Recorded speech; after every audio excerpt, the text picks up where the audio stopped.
Samurai Jack's animated adventures came to a grand finale in 2017, but now this time traveling samurai is back in Samurai Jack Battle Through Time, a brand new original video game. Here to tell us about it, I'm joined by Samurai Jack's creator and animation legend, Gendy Tartakovsky. Thank you. Thanks for having me. Well, thanks for making a bunch of amazing cartoons that have clearly inspired my own personal laboratory. Let's talk about Samurai Jack. This is a brand new story. It's by Derek Bachman. It takes place within the sort of Samurai Jack timeline, but walk us through exactly sort of where and when, aside from through time, this is taking place. Well, I think it kind of picks up right where we were finishing the last season, the finale of the whole thing.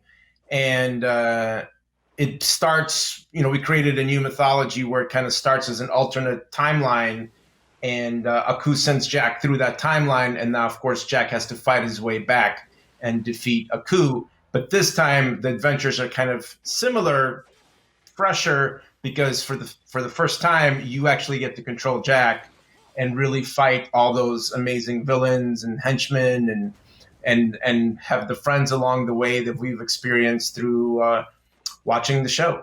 Now, this is the first Samurai Jack game in 16 years. There was the PS2 game that came out in 2004.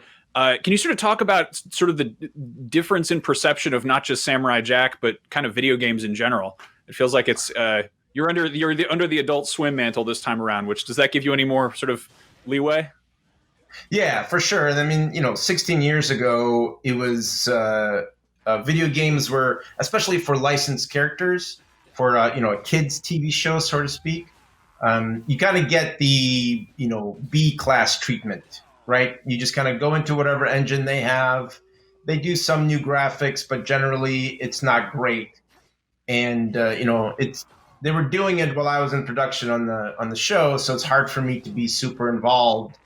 And because it takes a commitment and a love to do this right, even for video games, for a TV show, for anything. And so it kind of came out, and it kind of lacked what we all thought a video game could be. And then now, fast forward here, the show is more popular. The show has existed for 16 years more, and people have really gone to love it, and there's a more of respect towards it. So the new game is a lot more what we wanted it back then, and even more. So it's completely different from my point of view, from what it was to how far it's come now. Very cool. Well, let's talk about the gameplay a little bit here. Obviously, we're going to see lots of sword swinging action because he's a samurai after all. But we also got sort of a pole arm here with some magic coming out of it.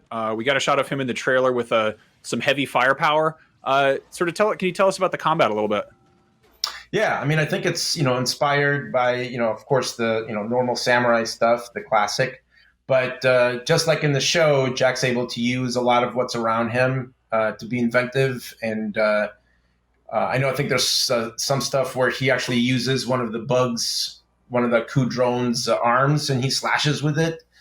There's a bow and arrow, I think. And so there's a lot of variation. There's a trident like we see here. And also taking cue from when Jack was lost in the last finale season, he also uses some guns and stuff where we never would have him use a gun in the first few seasons.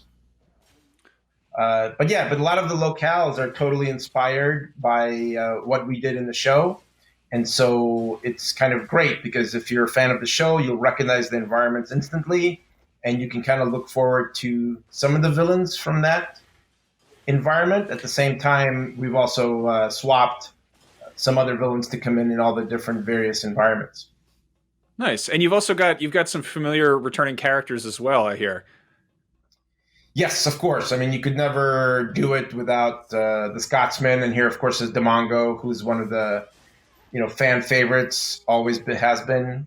And what's also fantastic is we were able to use the original voice cast, right? I mean, besides Mako, of course, who passed away. But yeah, so there's an authenticity to it that I think is sometimes, you don't get in other games based on properties. This is awesome. Now, something I'm really curious about. This is developed by Soleil, which is a studio based out of Japan. Obviously, Samurai Jack is a Western cartoon heavily influenced by Japanese media and culture, and now you've got a Japanese team developing a game based on that. Can you talk a little bit about that relationship?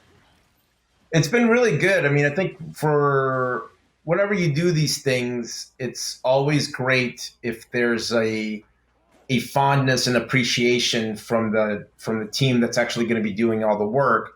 If it's just all about money and they feel like they could take advantage of the name of the property, then it becomes kind of they don't understand the essence of it. But I know like Derek, who wrote this, he traveled to Japan and he met with them and he walked into their offices and they had Samurai Jack posters and they were asking about me, so they were appreciative of it and doing even I remember back then when I first started the show and it actually started to air in Japan, I was really worried. I'm like, oh no, they found out I'm a fake. They'll see through everything I've done, no matter how much of a whatever fan or appreciation that I had of Japanese culture and especially the samurai code and culture, they would still know that I'm a phony.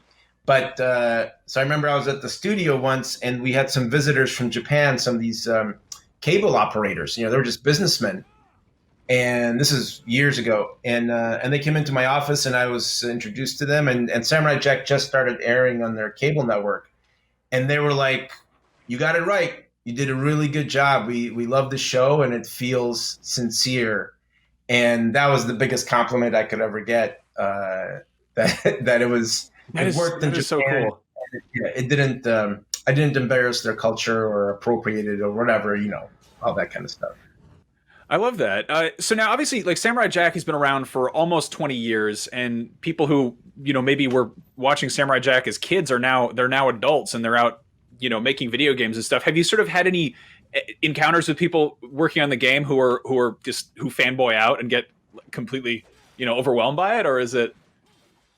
A little bit like it's more about in general. I think like you said, it's been around for so long. It's been able to influence a lot of artists going into video games and animation in general. And so when I go to conventions and all that kind of stuff, and I meet these people, when I was influenced by Bugs Bunny cartoons and Popeye and some Disney stuff. Tex Avery, and of course, by the time I got into the industry, most of them were all gone, if not all of them. And so I was never really able to meet any of the people who inspired me to go into animation. And now it's been pretty incredible. When I go to conventions, I meet the people who say, well, yeah, I got into the industry because of Samurai Jack, or I love to draw because of Samurai Jack and all this stuff. And it's beyond comprehension that something like this can, affect people and really show them the direction in their life, which is so, it's such a huge honor to inspire anybody, really. That's phenomenal. That's really cool to hear. Now, I have to ask, you mentioned it very briefly there, Popeye. Do you have any word on the Popeye movie that I heard you were working on at one point? No comment on any of that stuff. So fair enough. I had to ask, though. No worries. Fingers crossed. Thank you so much, Gandhi. This was a huge pleasure. I am looking forward to checking out Samurai Jack Battle Through Time later this year.